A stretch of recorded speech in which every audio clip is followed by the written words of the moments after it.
नमस्कार। आज हम एक बहुत जानी मानी किताब पर बात करें, रॉबर्ट कियोसाकी की रिच डैड पुअर डैड। हाँ, ये तो काफी चर्चित रही है। बिल्कुल। तो हमारे पास ना इसकी एक समीक्षा है जो इसके जरूरी विचारों को सामने लाती है। किताब की शुरुआत तो कियोसाकी के बचपन से होती है, जहाँ वो दो अलग अलग पिताओं से सीखते हैं। हाँ, एक उनके अपने पिता जिन्हें वो पुअर डैड कहते हैं। हाँ, पढ़े लिखे पर पैसों के मामले में थोड़े संघर्ष करते हुए। और दूसरे उनके दोस्त के पिता रिच डैड, जो कम पढ़े लिखे थे शायद, पर बहुत अमीर बने। तो चलिए इस समीक्षा के जरिए देखते हैं कि किताब असल में क्या कहती है। समीक्षा में जो पहली और शायद सबसे अहम बात है वो है वित्तीय साक्षरता, मतलब पैसों की समझ। हाँ, अजीब है ना, स्कूल हमें सब कुछ सिखाता है, पर पैसा कैसे काम करता है, निवेश क्या है, कर्ज, टैक्स, ये सब कहाँ सिखाते हैं? हाँ, बिल्कुल नहीं सिखाते। और यहीं से किताब का वो सबसे मशहूर सिद्धांत जुड़ता है, संपत्ति बनाम देनदारी, एसेट्स वर्सेस लायबिलिटीज। हाँ, ये वाला। देखिए, समीक्षा भी ये कहती है कि कियोसाकी की खूबी ये शब्द गढ़ना नहीं थी, बल्कि मतलब आम आदमी के लिए इन्हें समझना आसान बनाना था, कैश फ्लो के नजरिए से। अच्छा, कैसे? सीधा सा हिसाब है। संपत्ति वो जो आपकी जेब में पैसा डाले, जैसे कोई प्रॉपर्टी जिसे किराया आ रहा हो, या स्टॉक्स जिसे डिविडेंड मिले।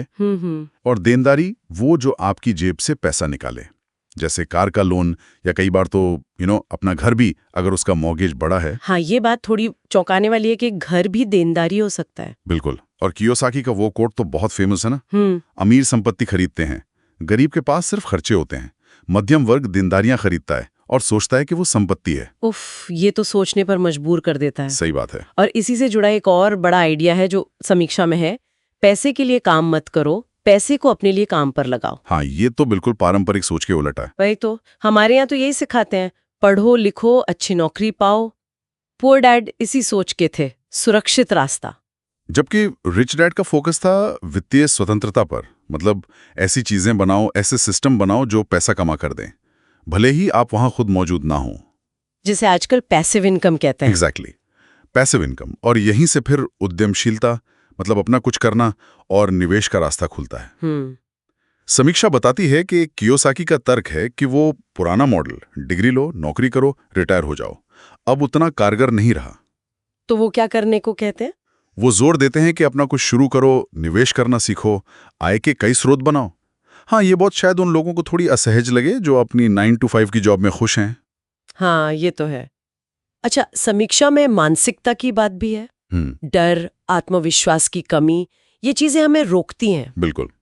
किताब कहती है कि थोड़ा हिसाब लगाकर वित्तीय जोखिम लो, फेल होने से डरो मत, उससे सीखो। और एक सलाह और भी है जो मुझे दिलचस्प लगी, करियर की शुरुआत में ऐसी नौकरी देखो जहां सीखने को ज्यादा मिले, जैसे सेल्स या मार्केटिंग। तनख्वाह शायद शुरू में कम हो, पर लंबी दौड़ में फायदा होगा। सही बात है, स्किल्स बनाना ज्यादा जरूरी है शुरू में।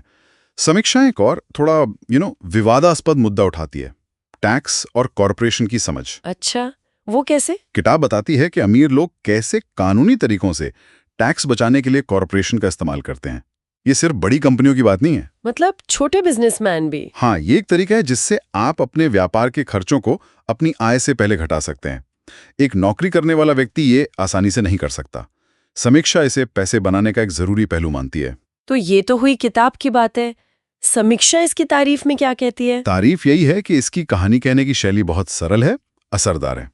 मुश्किल बातें भी कहानी के जरिए आसानी से समझ आ जाती हैं। हाँ, ये तो है। इसने लाखों लोगों की सोच बदली है, उन्हें पैसों के बारे में अलग ढंग से सोचने पर मजबूर किया है, खासकर नए लोगों को। बिल्कुल।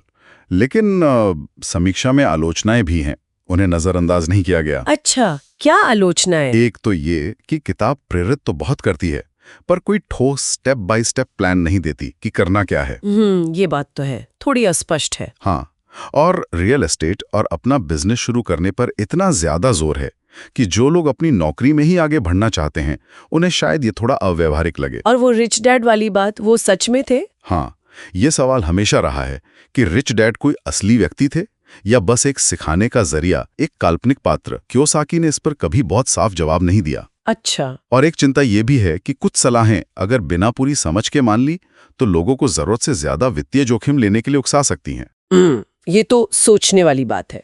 तो फिर समीक्षा के हिसाब से ये किताब असल में किसके लिए ज्यादा सही है? लगता है कि जो लोग वित्त की दुनिया में बिल्कुल नए हैं, युवा हैं, छात्र हैं, उनके लिए ये एक बेहतरीन शुरुआती पॉइंट हो सकती है। हाँ, एक तरह से आंखें खोलने वाली। बिल्कुल। और जो अपना कुछ करने की सोच रहे हैं, उद्यमी बनना चाहते हैं, उन्हें भी इससे काफी प्रेरणा मिल सकती है। लेकिन जो पहले से ही निवेश वगैरह कर रहे हैं? हाँ, जो अनुभवी निवेशक हैं, उन्हें शायद ये थोड़ी बुनियादी लगे, इसमें बहुत गहराई नहीं मिलेगी उन्हें। पर कुल मिलाकर समीक्षा इसे पैसों को लेकर मानसिकता बदलने वाली एक शक्तिशाली किताब मानती है, जो आपको पारंपरिक सोच से हटकर सोचने की हिम्मत देती है। तो इस पूरी बातचीत का सार क्या निकला? निचोड़ यही है कि रिच डैड पुअर डैड हमें याद दिलाती है, पैसा कमाने और बढ़ाने के लिए सिर्फ मेहनत या डिग्री ही जरूरी नहीं, बल्कि पैसों की समझ, सही नजरिया, ये शायद उससे भी ज्यादा जरूरी है। और ये हमें एक दिलचस्प सवाल पे भी छोड़ जाती है सोचने के लिए। क्या? कि क्या वित्तीय सफलता के लिए जो ज्ञान चाहिए, वो हमें सिर्फ किताबों या एक्सपर्ट से ही मिल सकता है, या फिर हमारे अपने अनुभव, हमारी अपनी गलतियां और हमारे आसपास के लोग, चाहे वो रिच डैड जैसे हों या पुअर डैड जैसे, वो हमें असल में ज्यादा सिखाते हैं। ये तो सच में सोचने वाली बात है।